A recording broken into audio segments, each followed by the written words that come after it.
28/6/2024 తేదీ సాయంత్రం 5:30 గంటల కాలం నందు దొడగట్ట పురాకులతోట మధ్యలో చెల్విగొడ్ల కొండ ఏరియాలో ఒక మగ వ్యక్తి యొక్క శవం 30 సంవత్సరాలు సుమారు 30 సంవత్సరాలు ఉన్న వ్యక్తిని ఎవరో గొంతు కోసి చంపేసినారని మనకు తెలియజేసినారు.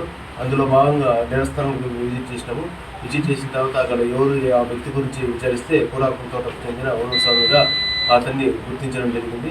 అతని తల్లి ఫిర్యాదు మేరకు కేసు నమోదు చేసినాము.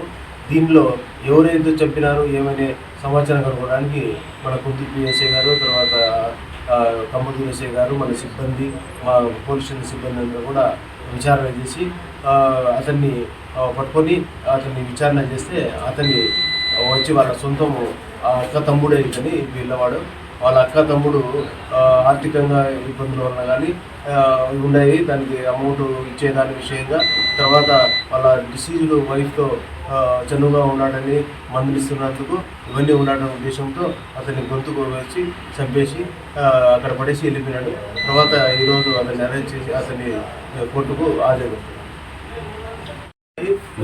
చనిపోయిన వ్యక్తి యొక్క భార్యతో చదువుకోవడాన్ని, తర్వాత ఆర్థిక ఇబ్బందులతో అతని యొక్క ప్రామిసరీ నోటును చిన్నపిల్లవాడు ఉన్నప్పుడే చించేశాడని, ఆ డబ్బులు కూడా అడుగుతుంటే ఇవ్వకుండా ఇతనికి దండిస్తున్నాడని ఉద్దేశంతో మనసులో పెట్టుకొని ఆ పిల్లవాడు అతన్ని చంపేసినాడు.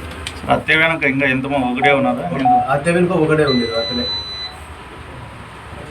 ఇరువురు కూడా ఆ రోజు నేరస్థలం జరిగే రోజు నేరస్థలం పోయేటప్పుడు ఇద్దరు కూడా ఒక 2 వీలర్లో పోయినారు.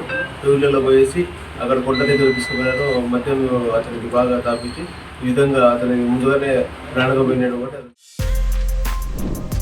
For more videos like this, subscribe Big TV channel.